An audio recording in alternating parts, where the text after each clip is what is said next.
better. Oh, I have press record. Sweet. Yeah. We're in. All right. We're in. Welcome back, Thoroughbreds, to another episode of Penalty Broncos. We are the best Broncos podcast that we listen to, and we're here to give you the best professional amateur advice on the men and women's Brisbane Broncos teams. I'm coming to you from the Bandwagon Bar in Brisbane. We've got Ringer representing the Western chapter. Bit of an apology for Langers there. He's come down sick again.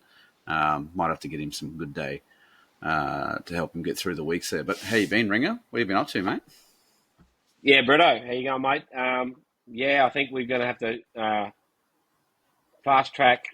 What do they call it? Star Track a bloody hot package up to Langers for a little bit of good day, mate, to sort himself out. He's been coughing and spluttering and carrying on for a couple of days now, but hopefully he comes back and bigger and better than ever, mate. It's nothing worse than being sick. Like being a working dad, it is terrible. So hopefully he comes good, mate. So we've been very busy, Brito. Just setting up for second round of cattle work here, mate. We got new building installed, so we had to get electrician and plumber. So been crawling underneath buildings and that, which the Ringer is not built for very well when they're not very high. So well and truly glad that that's all over, mate. But looking very much forward to, I think, a grand final we deserve. Yeah, very much so. I'm pretty keen for Sunday, even though we don't have any teams featuring. But NRLW curtain raiser for the NRL, perfect day for me. Perfect. It's bloody beautiful. Bit of a dismal way to finish the season, but, it was a great game. I was lucky enough to head along. I took the family and we parked up there at the end of the field. So the girls are running at us in the second half, and they were putting a fair bit of pressure on the line, which was good. But I tell you what, though, it was reasonably hot at the start. Bit of cloud cover about half time. Looked like it threatened to rain, but when the women did come off the field doing the interchanges, none of them had anything left in the tank. That was from the Sharks and the Broncos. They were putting everything into that game, and it was really good to see the level of effort that they were doing. I do have to shout out an apology to Ali Brigginshaw. I watched her in the end of the second half there be a bit of a passenger in defence. She, sort of went to do a touch grab and completely missed the tackle, and I was like, oh, what's going on here? And then at the end, she kind of was like stuck in the mud with her playing. And I was like, oh, a bit of a frown and whatnot. But went back and had a look at her stats. She killed it. She was by far the highest performing member of the team. So I think she was just gassed. Could potentially be her final run. We haven't heard an announcement, but it wouldn't surprise me if she did come out and announce the retirement. But I watched the presser as well, and she was very emotional in that. As you would be. Yeah, she was holding it together, and they were pretty good. Obviously, they were expecting, as you would, a happier ending to that. So at the end of the game, we all got to go onto the field. They had a bit of a barricade up, and the girls came out and signed and took photos and all that sort of stuff. And a few you could tell didn't want to be there. They wanted to be alone, and whatnot. But a few definitely braved it and put on a happy face and welcomed everyone. It was really good. So props to them. But anyway, we'll get into the review. So Broncos took on the Sharks at Totally Workwear Stadium on Sunday. We had a crowd capacity of 2,327 there, so it was a reasonably good turnout considering the threatening weather that had been going on the day before. Halftime 0-6 to the Sharks. Second half was 0-8 to the Sharks. Unfortunately, for a 0-14 Sharks win, which is the first time that the Brisbane Broncos NRLW team have been held scoreless in the entirety of the NRLW competition. So 3 tries to the Sharks, Panatini, Biddle and Staples. Taylor Preston getting the one conversion there. So, yeah, did you get to see it, mate? No, mate. Unfortunately, Yeah. one of them days that a job turned into a longer one, but Yeah. got to watch watch it straight after as soon as we got home, and Yep. tough watch, mate. You could just, it's one of them games where it wouldn't have mattered what happened; they were never going to win that game. Yeah. They were apprehensive. They were. I don't know whether they played the game in their head before. You know what I mean. Like when things went wrong, they didn't seem to be able to adjust very quickly to, not very quickly, not at all, to what Yeah. was going Yep. on in front of them. And it's funny how, like, considering it was only 14-0, like it was still a great game of football. It Yeah. was just, It was. it was almost like the arm wrestle part that we hadn't seen all year from our girls, if you know what I mean. Like, our women usually um, take the pressure on, wear that for a while, and then come over the top of teams at the end. And it just wasn't hitting for them. And so, like, yeah, so often it was so close to being something going to happen, and it just didn't. And it was just one of them games you could just tell after the first 10 minutes, I think, that it just wasn't going to happen for them that day. Like, no matter what they did, it didn't come off in the end. So, there was a couple of, I'm sure you're going to go through the stat list for us all, but I mean, you go through that, there's nothing in it the whole way down. No. Like, Yeah. really, like, the only one that stuck out to me, and I'm sure you're going to cover it, Brito, is like the 56% kick defusal from us. You know, we're only getting rid of 6 in 10 kicks. Like we really weren't cleaning up at the back. Um, yeah, and in a game where things weren't going our way, I just don't think, like, it's just little things like that that just really sort of hurt us. But it was a tough watch, but I can't help but think that that team's going to be better for that. Yeah. Because got to remember, this is a it's a nearly completely different team to the Broncos, premiership run of a few years ago. This is like Yeah. a younger side that's come through.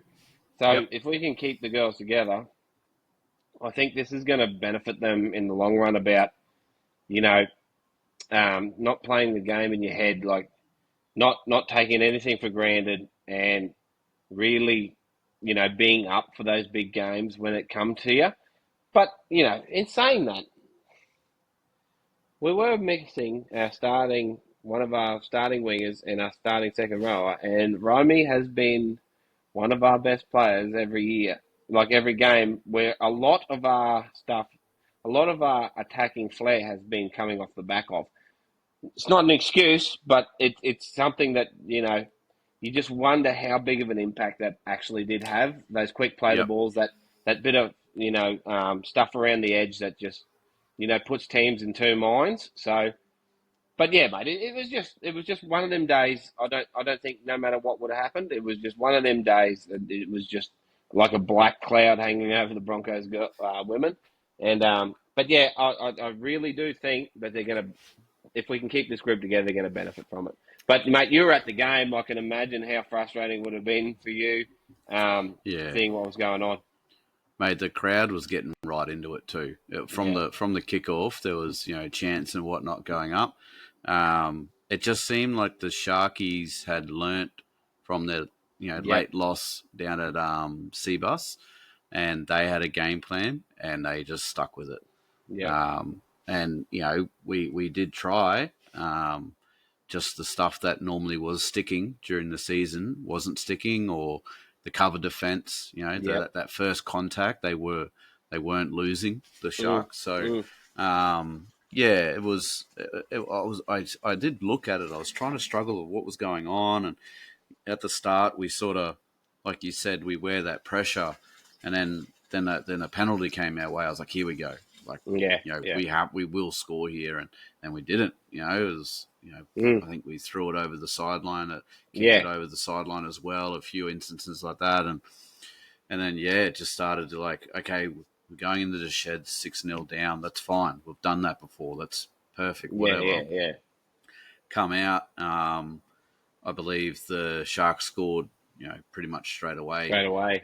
After that, and I was like, okay, whatever, like that's all right. And then it just, as the half wore on, you're like, oh no, like, the girls had just basically, the Sharks looked like a brick wall that we were just bashing ourselves up against. And I just want to ask you, as someone that was there live, coming through the TV, did the Bronx look like tense and tight?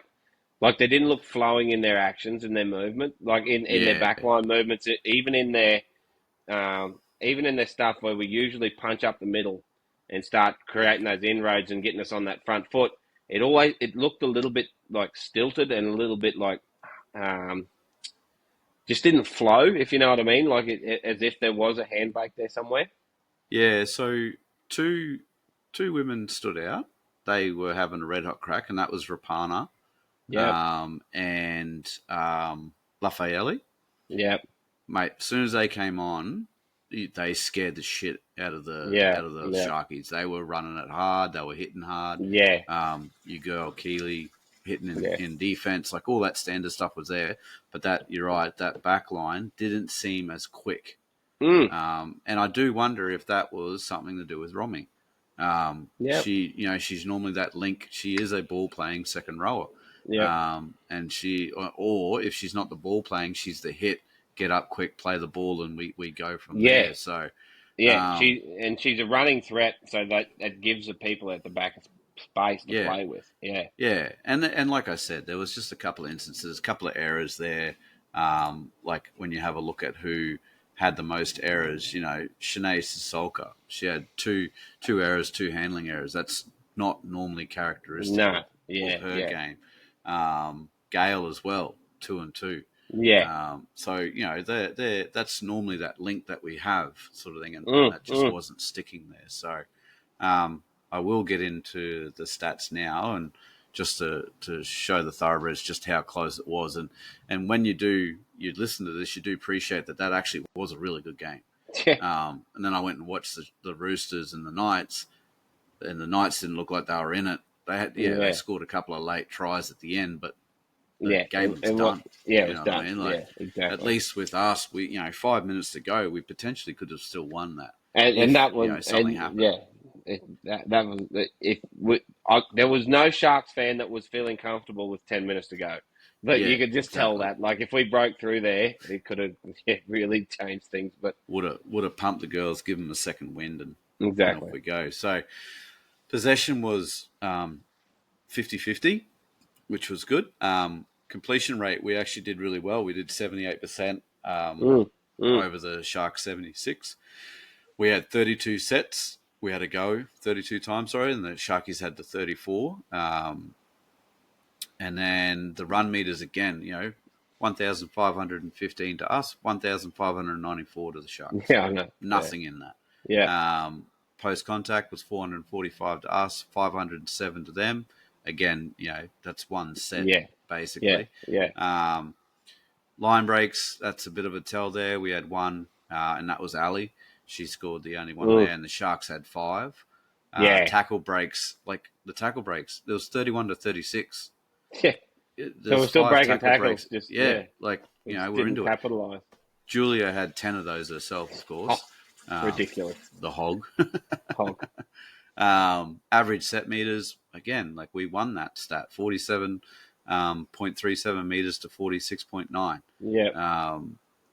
Kick return was 124 to 82, considering we diffused only 60% of the kicks. Yeah, exactly. We were still getting our kick return meters in there. So offloads were 10 to 7 to us.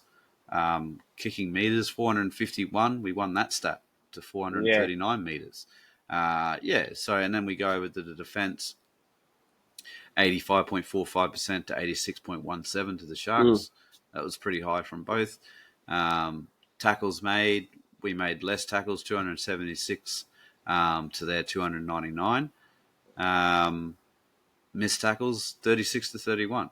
Barely anything in that. Yeah. So, and the ineffective tackles, again, 11 to 17. We did better in that stat. The errors in handling were, so the errors were 10 apiece, and the handling errors were 9 to 10. Yeah. So, we won that stat. I just quickly before you move on, Yeah. I think it's just the timing of ours was so Yep. grating on us. That's a fun. Like when you look at that, you go, 10 handling errors each. So that's how can one team get the advantage? But it's just the timing in that. Like when you drop a ball when you've got a bit of momentum and that momentum goes away, it soon really has a ripple effect. But yeah, as you were, sorry, brother. Yeah. No, you're right. And then the penalties, we lost that 5-3. I'll keep my comments to myself. I'm not particularly a fan of the referee that was adjudicating on the day, so I'll keep my You're allowed to be biased one-eyed, opinions. mate. It's called the Penalty Broncos podcast. We can be one-eyed as much as you want. Kick him out of the Yeah. comp. But yeah, I'm not actually too much of a fan of her adjudicating. So anyway, we move on from that. We certainly didn't lose it because of penalties. Exactly. Yeah. But yeah, it was just a little bit disappointing. But well, Keely Joseph once again tops the tackle count, 46. Yeah. Can we all just take a minute to remember that when Nathan Hindmarsh used to do 30 tackles in a game, we all called him a hero, Yeah. and he was superhuman. And now the NRLW, Keely Joseph is punching out 40s every other day. I just, obviously it's just a humongous effort there. And 46 tackles is big for, I don't care what grade you play. That's massive. Like, Mate, that's Cam McGuinness sort of fucking areas, isn't it? Yeah, Like, 46 tackles, even when you're an under 17. Like, that's huge. but you think, too, that's the women are playing 10 minutes less. Yeah, true that. Yep. Another 10 minutes, she could be up to over 50 easy. So, Yep. she's a beast. Absolutely love her. If she doesn't win some sort of award at the end of the year, I don't know nothing. Yeah, that's it. Put it this way, she's one of those players that you need in your team. Yeah, and she played 70 minutes too. She didn't have a break. So, weapon. Ellie Johnson for the Sharks had a huge game. She came off right in front of us, and she was. I thought I was about to watch her vomit. She was dusted. It's done. Yeah. Lauren Dam, 215. So she topped the run sheet for the whole game. Tiana Penatani did 169 for the Sharks. So we're used to seeing Julia top the run sheet. She scored 207, so she wasn't far behind. And then Ali was 154 meters. She was the third best for our team. So as a half, yeah, as a half, and she scored, like I said, the only line break. Played the ball speed, Ali, 2.49 seconds. She was the quickest on the field. Gail Broaden, close second with 2.85. Offloads, Ali Brigginshaw, 3. Yep. Chelsea Lenarduzzi, 3. Yep. Solid there. Post contact meters, Lauren Dam, 91. Julia Robinson with 55. Brianna Clark, 95.65. 22 tackles with 1 missed. Yeah. So she was the highest. Weapon. Highest percentage. Tasman Rapana was close behind with 25 and 2 missed. And then Keely, she still punched out 92% because she did 46 and 4 missed. That's ridiculous. And no ineffectives either. Yeah. So, that's ridiculous. It's crazy. In that game when you're 14-0 down, you're playing for 70 minutes. Anyway, she's my favourite. Errors. So Sinead, Gale, Ali had 2 errors each, like I said before. And then Sinead Gale had the 2 handling errors. Error free, big shout out to Tasman, Lavinia, Anetta, Jada, Brianna, and Lauren. They had a clean sheet. And yeah, like I said before, I was a bit harsh on Ali, but she had the most runs. She had 17 runs. Oh no, sorry, Lauren Dan had 18. Julia had 24. But yeah, Ali had 17, 154 run meters, 25 post contact, 1 line break, 2 tackle breaks, had the fastest play the ball speed, and had a tackle efficiency of 81.82 with 18 tackles and 3 missed. So she was having a crack. If that was her last game, and that's the thing. And you wonder though, and this is the terrible cynic in me, was she trying to do too much? Like in that, like all year, Ali's been our link, been our leader, been our, this is where I need you to be, and this is how we want to play this game. When she takes 17 runs, that effectiveness goes away when she's running the team. Yeah. Like, you,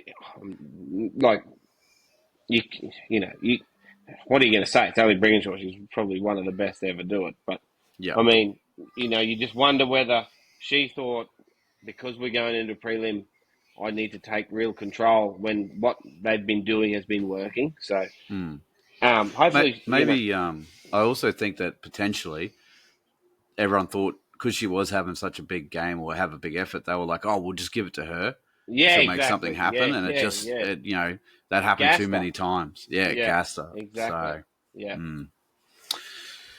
But anyway, one stat, Bretto, that you left out, mate, and I can't believe you did. My favourite one, the dummy stats. 53-8 to us.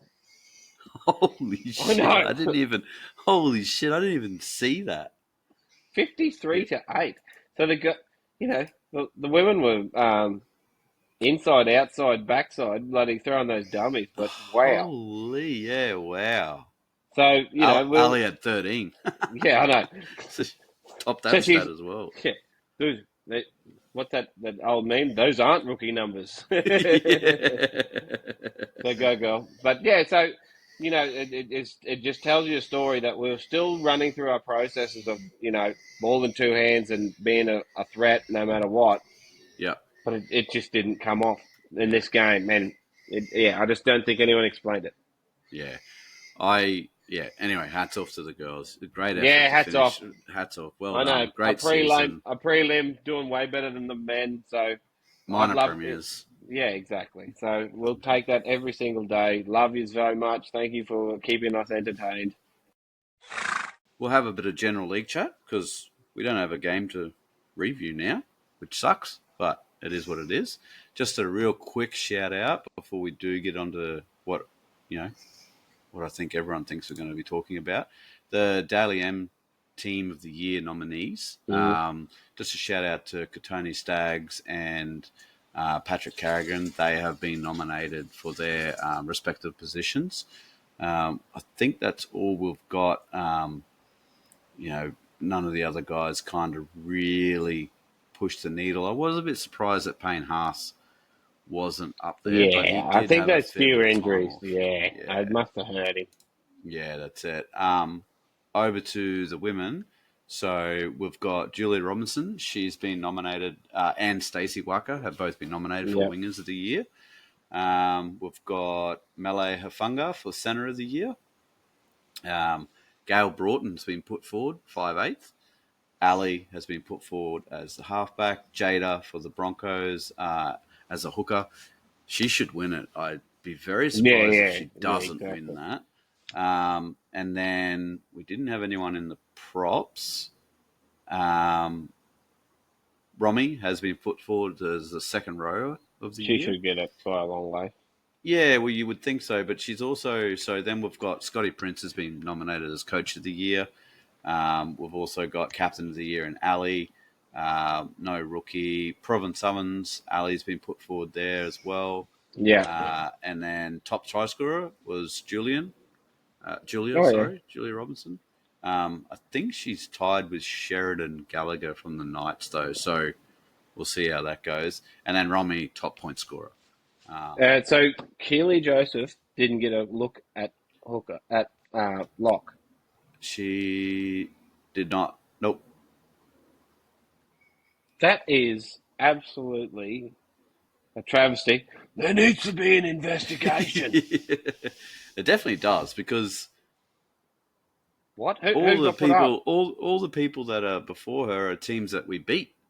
Yeah, but So who got put up? Georgia Hale from the Titans, Yeah. Alexis Tania from the Oh yeah. Dragons, and Tofa from the Raiders. Maybe she got all her points taken away from other players in the big games that she played. But I would have Oh, thought she would have got like I don't know if they do 6, 5, whatever they do like the men's one, but I yeah, would I have don't thought she know. would have got 2 or 3 points every game. But anyway, that's just I, me. I just quickly checked the ineligible players, and her name's not in there. So Brianna is, so that's Yeah, potentially yeah. why she's not there. Anetta, obviously, Hmm. she got hit with that massive suspension, so she was in no hope either. But yeah, that is a bit disappointing. We should riot in the streets about that one. Yeah, I think we're gonna have to send a letter to Parliament about that. Yeah, might have to get on to our Lord and Saviour Peter Volandis People and have a Landis. chat about that. What the fuck's going on here, son? The Great best little, player in the comp. great little segue onto Lord and Saviour, mate. Ah, It happened today. I seen the gold and the maroon smoke rising from the Caxton that a new coach had been elected. Michael Maguire on a 3-year contract, so 2025, well, right now, through to the end of 2027. I'll get your thoughts on it, mate. yeah, Bretto. I actually, it's one of them things. I think if you don't like it, it's probably because you're trying to talk yourself out of it. Yeah, You know, you're looking at the Tigers debacle other than the Roosters heroics, the South's heroics, if you know what I mean. yeah, Like you're probably looking for reasons. Um, One thing, yeah, the thing about Madge is that what everyone says is he's harsh but fair, yeah, and that could be like an outside perspective could be exactly what we need at the moment. Look at how much he toughened up New South Wales this year, and everyone keep love Gordy. Gordy's one of my heroes, but I mean the way he carried on about, oh yeah, he beat a Queensland team without Tino and bloody whatever. I was like, yeah, but he still beat us at home yeah, without Cleary. Like, calm down a little bit. And they're trying to justify this. Like the old boys are trying to carry on about Kevy should have stayed. But I'd love to ask all of those old boys if you took the name away from it. If you took Kelvy Walters' name away and you just said Brisbane coach, yeah. and you said out of the last 4 years we made the finals once, and yes, that was a grand final and we nearly won it, but would they still be so adamant to keep that coach? That's something that's been in my head. Like, take the heart and the passion and the absolute one-eyed Bronco away from it, because I was a bit the same. Like, oh come on, it's Kevy. What the fuck are you doing? But if you would take Kevy's name off it and just put coach, I don't think 1 out of 4 is good enough. I really No, don't. Like, not for Brisbane, not the way we fell out of and it in and the 22 as thing well. is too, the thing is, it's not good enough when we nearly took the comp out last year to come to this year and look so poor in those last, well, pretty much all year, but those last sort of 8 rounds especially. So, I think Madge he's going to put the wind up them for sure. And I reckon they're all like enjoying their time now because they know preseason is going to be an absolute bitch from all the stories you hear. One great thing I think that gave me a lot of confidence was listening to our prodigal son, not the Lord and Saviour, that's Peter Volandis, but then like the Son of God, Matty Johns, was saying that Michael Maguire is a way better coach now than he was when he was at Souths, just from what he's like from his conversations and his read on it. So that gives you hope, mate. And yeah, what are we going to go worse? Like, Yeah, so what's the alternative? Do we stick to what we're doing and then potentially, you know, what's the upside? yeah, I think we've made the right decision. A short contract. It's not something stupid 5 to 7 year deal. It's Yep. 3 years. I guarantee that the third year's in our favour. It'll Yep. be 2 years here. You go and fuck you off if we need to. But yeah, I think it's give him a full preseason. He'll harden them boys up, and new coach, mate. You watch the first 10 rounds. If anyone beats us, I'll be very surprised. It'll just depend on whether he can keep them all year. Yeah, I've got a few opinions on this. I think just touching on that with the preseason, I think we'll find out whose heart is in it. I think, in my opinion, people like Paddy Garrigan, Payne Haas will absolutely be loving this preseason. Yeah. Bit of heart into it, bit of let's go. Get on Let's my hair, boys. Yeah, bit of grit sort of thing. When it comes to Gordy, if he wants to sit on NRL 360 and say he's not a Bronco anymore, he's a Titan, he can fuck off out of the old boys and not give his opinion. Because if his opinion is that Kevy shouldn't have been sacked because of blah, blah, blah, he needs to have that exact same energy if it happens to Madge. Yeah, exactly. Basically, if we go, didn't make the 8, fall out of the 8, make a grand final and miss it, then Madge needs to be the coach the next year. Because that's the exact same fucking energy. That's the preseason. Yep. Yeah. So, and I am sick of our old boys. Not in my idea. My idea of an old boy is you live and breathe for that club, the club, not your mates. The Broncos is what you're there for, and you're very proud of what happened. You're proud of our history. You're proud of where we want to go forward, and you want the club to succeed. Because at the end of the day, the club succeeding still when you're not there is your legacy. Exactly. You built that club to where it is. So don't sit there and say, oh, I want my mate to be a coach and chuck your toys out of the cot and all that sort of shit when it doesn't happen. When, quite frankly, we're not performing to what we should be performing. Exactly, yeah. So I just think all that noise, obviously he's got to play up for NRL 360 to get views and rating and all that sort of stuff. But I think there's a bit in there that he needs to probably stop. Probably fucking knock me out, but whatever. We're still gonna have my same opinion. It'd be great content, but yeah, I'll make sure I film it. But I think you're right too, Britto. Is that it seems to pop up every time there's a conversation around the Broncos. Oh, I don't think the old boys approve. Well, do they approve about not making the fucking finals 3 out of 4 times? Yeah. Like, what do they approve of then? Like, yeah. If they're having an issue with the board, take it up with the board. Don't take it up with the public or the fans. Yeah. Like, don't bring. And I really wonder whether it's as true as the media beat up is, or whether that's just a really nice. They can all the reporters can just say old boys, and they know they're going to get a kick because they know they're so well known. But it'd be really interesting. Can one of them come out and say, if this is the best thing for the club, then I'm all for it? Yeah. Because I don't know who's the next best coach out there. We didn't get Billy, so I think Madge is the one. So, and I also we can't go worse. So what's the problem? We can't go worse. That's exactly it. I think it also, obviously, reading into this now that it's all happened, I didn't realize that we'd only ever had rookie coaches. Yeah, I mean, forever. Technically, we didn't have a rookie coach when Wayne came back to the club, but he was a rookie coach when we started as a fresh club. Then we went Ivan Henjak, we went Hook, then we had Anthony Seibold, and then Kevy. Yep. So let's get a seasoned coach in who's won 2 premierships, one in England and one over here. He's won a Pacific International. And he's won an Origin from 1 down with the decider being in Suncorp. And I've heard so much about can he take the pressure of being the coach at Brisbane?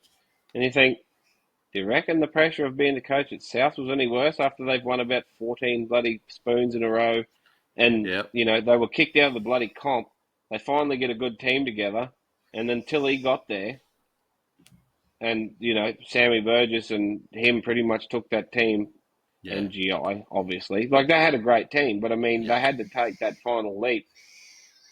There's so many parallels between that team and what we have. at the Broncos. You know, you look at Sam Burgess. Who do you look at Broncos? You look at Paddy Carrigan. Like, Yeah, probably not as aggressive, but if you want someone to do a job for you, who's going to do it? And he'd die in that bloody jersey. They had Greg Inglis. We've got Reece Walsh. You know, yeah, Luke Keary, Ezra Mam. You know, draw the parallels all you want. I think that's probably what Madge will be looking at too. yeah. That's a good point. Madge knows the roster. He's not going Oh, to go in there and especially be the like, oh, halfback. yeah, yeah. Well, yeah, he knows that. But as in, like, he's not going in there going, oh, this is going to be a hard job. Like, Yeah, the reason exactly. why he put his hand up, he already had a job. You know, Yeah, he had to pretty leave that good one. job to come to us. The other thing is, as well, like, if he was a really hard-nosed coach and a shit coach is what they're saying back in the South days, well, with those playing group, he's still got the best out of them. They still won a premiership. If he's improved by half of that to now, Exactly. it'll be, mate, I'm booking this in now, undefeated next season. And the Blues to never win another series. Yeah. Well, he's out of there, coach, and that was another thing. I said, oh, he's going to rot the Queensland team from the inside. It's like, really? Yeah, Like, no. you think he's going to take on a head coaching job? And oh my And god, all I say, if people go whinge about the New South Wales coach being our coach, if Bellamy is available, you saying we're not going for him? exactly right, Yeah, exactly. that's not happening. I will riot if Bellamy ever came available. We're like, yeah, nah, look, mate, you're in New No, South yeah, Wales. yeah. No, thanks. Um, Bye. just real quick on the thing, though. I think the board is under a fair bit of pressure if this doesn't Mm. work either. I don't think, we can stop blaming coaches.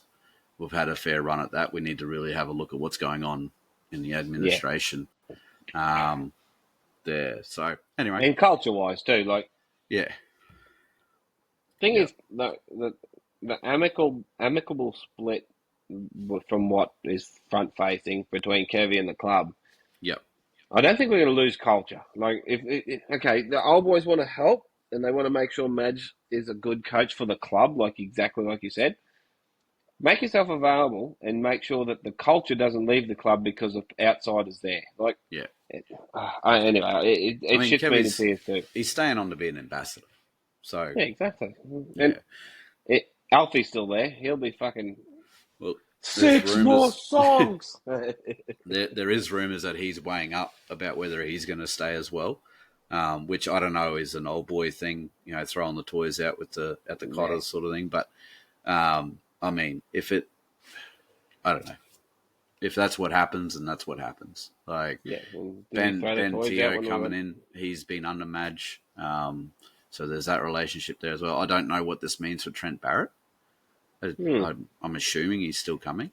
I Yeah, he haven't would heard be. anything else. So What? I wonder if they've collabed together anyway. I doubt it, but I don't. they weren't at the Tigers together, were they? No. No, I don't think so. No, because Yeah. he was at Dragons at that Yeah, period. that's right. Yeah. And then with the Tigers thing, Ivan Cleary was there, and he still Hmm. couldn't get the Tigers to perform. So don't say that Exactly. Madge couldn't do it. Yeah. He got him to ninth. Ivan got him to ninth, and then they both left, and they've gone to shit ever since. Ivan's gone on Exactly. to do what he's done. Yeah. Madge has gone on to Yeah. do what he's done. So Yeah. yeah. Yeah. Anyway, Kiwis pumped us by 30 one fucking game in a test when Madge took yeah, over, so I think yeah. we can all calm down a little bit. And Um, it's the same thing. He's obviously going to be under scrutiny, but what's Even he worse? knows that. He knows that, and I think Yeah. that's probably a good thing for his mentality. But anyway, And the fact that he did what he did in the Blues camp in such a short time, give him a full off season with these boys, lay the plan out, lads. yeah, This is how we're going to do it. This is what I expect of you. If you don't like it, fuck off. yeah, exactly. So, anyway, hopefully he gets the full support of the board. We'll know Yeah, rounds 1 to 5 next year. We'll know. So, it's all about as long as he retains. I suppose if they don't want to play for him, I suppose that's. But I mean, like as long as he doesn't like talent shift, like yeah, Kobe Black or something like that, like. But I'm sure he won't. Like he's not no, dumb. Like, but no. that's just one thing you got to remember when you're coming in. It'll be interesting to see who we sign in the off season now.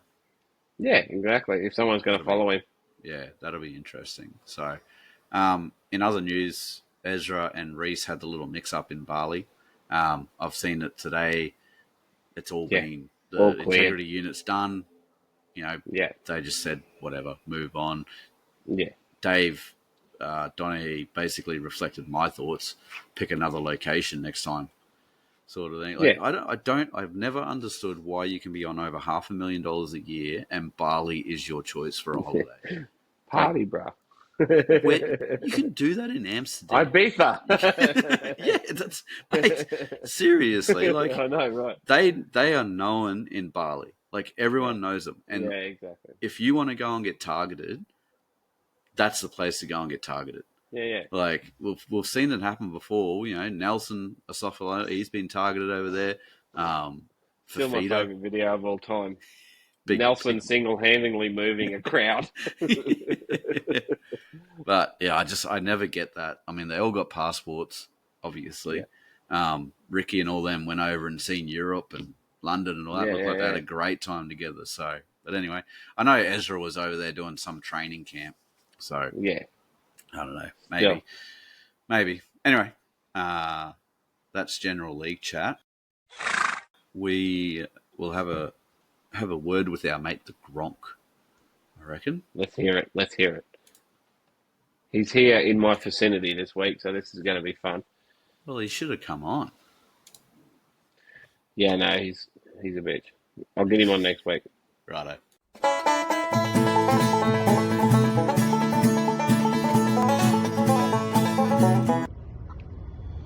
Well, after what seems one of the longest fucking years of rugby league ever, we've arrived at a point where we probably all knew we were going to get to by about round fucking 10, 15. Two best teams in the comp, in the big dance. Happy days for the NRL. Hats off to them. They're head and shoulders above all the others, clearly. So, anyway, it should be a good Sunday.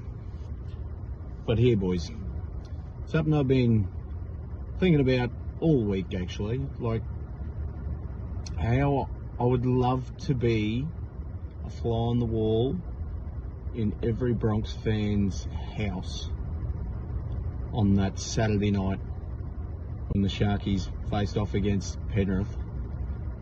And the game's just idling along, bit of an arm wrestle, Sharkies are holding their own, and then next minute the fucking chin just inserts himself, bang, 40-20, bang, try assist.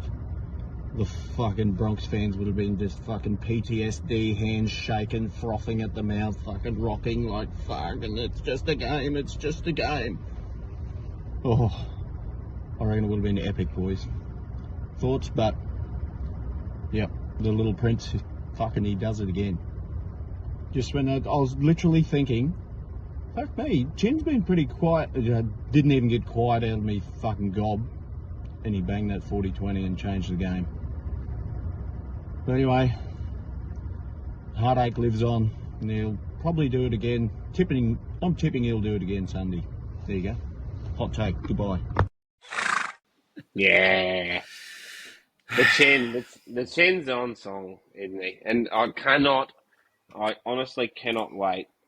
You got the two down, like Hughes, Cleary, Munster, Luai banging on, and they're all absolutely hitting their straps. Like Munster is playing that bullshit shit that he used to play, where he just all of a sudden gets the ball, dances, ducks, dives, weaves, fucking dip, dive, duck, dodge, and dive, or whatever it was. Like, Yep. he just looks untouchable sometimes. And you got Cleary being Cleary. Hopefully, if they bring their A game, it's just going to be a fucking free-for-all of awesome plays. So I can't wait to see how Pappy changes it. Yeah. Because he missed the win in 21. I think so. Was he out with his injury then? No, I think that was the year after. Yeah, okay.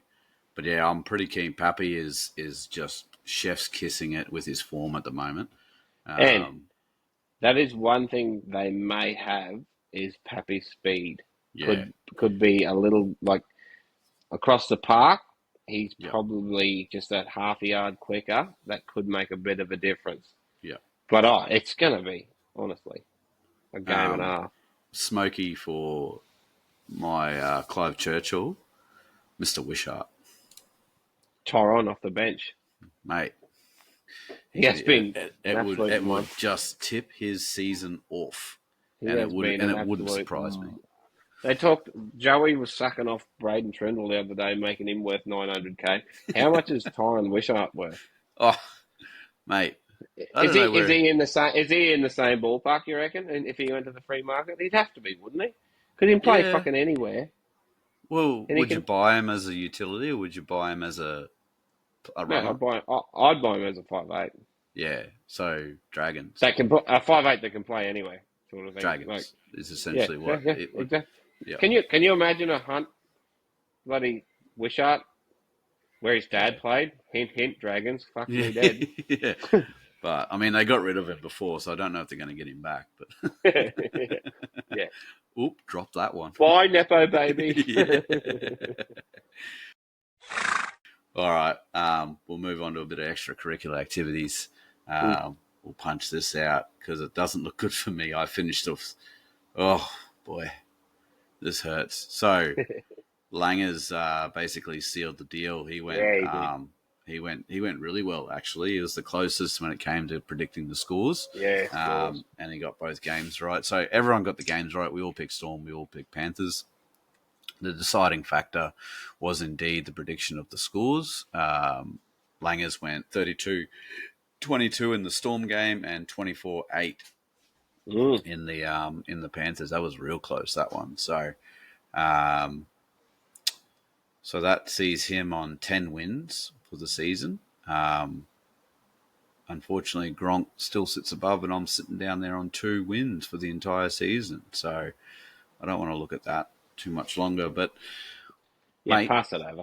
Yeah, mate. What are you going? So you might be the tiebreaker potentially, but Gronk's going the Panthers.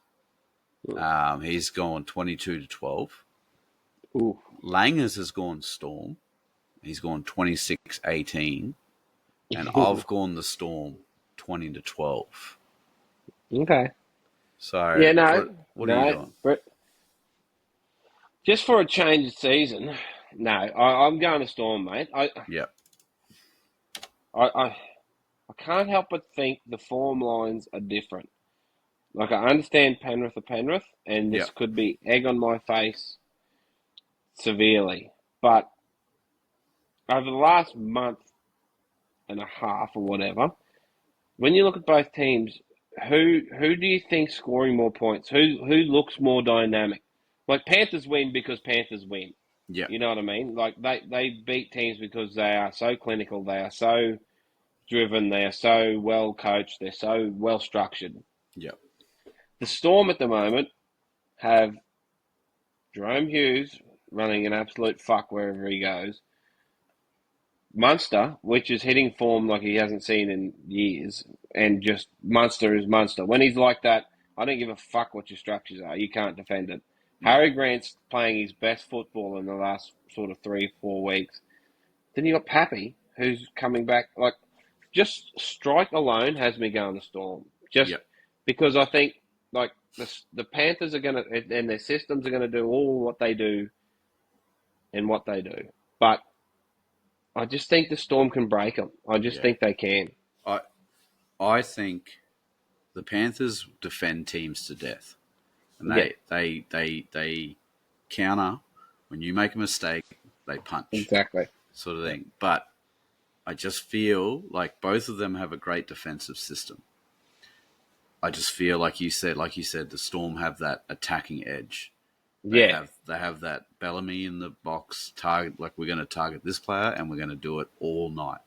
Yeah. And when the crack shows, we hit them again and we keep hitting them. So that's the only reason. And I can see Bellamy would love. They were the last team to beat the Panthers before they went on the run. Yeah, exactly. The last team that really gave them a run was the Broncos. Let's be fair, the Eels and the Rabbits didn't really do much. Nah. And Bellamy would just sit there. He'd be losing sleep at night, making sure that every T is crossed, every I is dotted. I mean, Cleary Ivan would be doing the Oh, exact same thing. that's what makes it so fucking cool is that Yeah. Bellamy's like, we've got to beat these fuckers again because we're the last ones to beat them, Yep. and Ivan's like, we can't let them beat us again because they were the last one to beat us. Yeah. Like it's essentially like, they won it. You guys went on a run, but you didn't beat the Storm. yeah, exactly. So, and potentially this is their. I mean, I know they've got a great system of bringing people up, but this might be just one bridge too far. The amount of players they're losing and the quality of the players that they're losing. And wouldn't it be rugby league synergy if it went Storm, Penrith, Penrith, Penrith, Storm? Yeah. Like the bookending of the the dynasty. Like that'd be just like Bellamy's fucking. Yeah. He'd give it an erection out of that. That's it. What's your score, mate? Mate, I'm actually all that talk about breaking it open. I still think it's going to be pretty close. Yep. Like I've got it 25-24. Whoa. Yeah, I've got a Jerome Hughes field goal separating them. Okay. I hope so. Here's how I think it's going to go. I think Storm are going to get out to like a 10, 12 point nil lead. And then Panthers are going to come back to like 18, 12 or something. And then it's going to be tit for tat from there. And like Storm game breaking going to be gets them to, and then I think it's going to be a Jerome Hughes field goal. There you go. That's the one for the listeners. A breakdown of the grand final week out. Breadcrumb from there, Jerome Hughes. And so watch that go terrible. But yeah, it's just going to be. I hope it's something like that anyway. Yeah. It deserves to be something that good. My difference of opinion is I think the Storm make a few early errors. I think Panthers capitalise, and then I think the Storm just slowly get into the grind. Yeah. And once they get that roll on, I don't think the Panthers can stop them. Yeah. So it'll be a big loss without Nelson. But Nas is fucking huge. But yeah, it's huge. But I think they've got Christian Welsh hasn't played many minutes. Yeah, so he's fresh. Yeah. He'll know his job. He's got X amount of minutes to do it. Yeah. Just, you can sleep tomorrow, that sort of attitude. So, and you wonder whether they're going to bring on like who they're going to put on their bench. Are they going to probably go small and more dynamic defensively, or are they going to bring Big Bopper in? Yeah, it's going to be interesting. Be good. The women, the Gronk punches out a win. He went bangers. Of course he did. He went bangers on the predictions as well with the score. He got the 1-12 with the Roosters, and then he got the 10+ that he put down for the Sharks. So good on him there. We obviously lucked out with the Broncos, and then we all got the Roosters, but I folded. I thought the Roosters were going to do 13+, which they looked like they were going to do. Yeah, for a stage. For a stage there, but you and Langers are still tied up there, mate. So what do you got? This is how different are you? So close. So close. You're 25-24 up against Langers 26-18. So we'll see who comes out of that. That could be the differentiator right there. So I'll go through theirs before I get yours again. So I'm going Roosters. I've got them 14-4. Okay. Langers has gone Roosters as well. He's gone 24-12. So more of a high scoring affair. And then the Gronk's gone Roosters 28-8. Okay. He's got a bit of a flogging going on there. So what are your thoughts, mate? Yeah, well, Langers needs to get out of my head. No matter where he is, we're so close. Again, like I wrote this down just for all the people at home.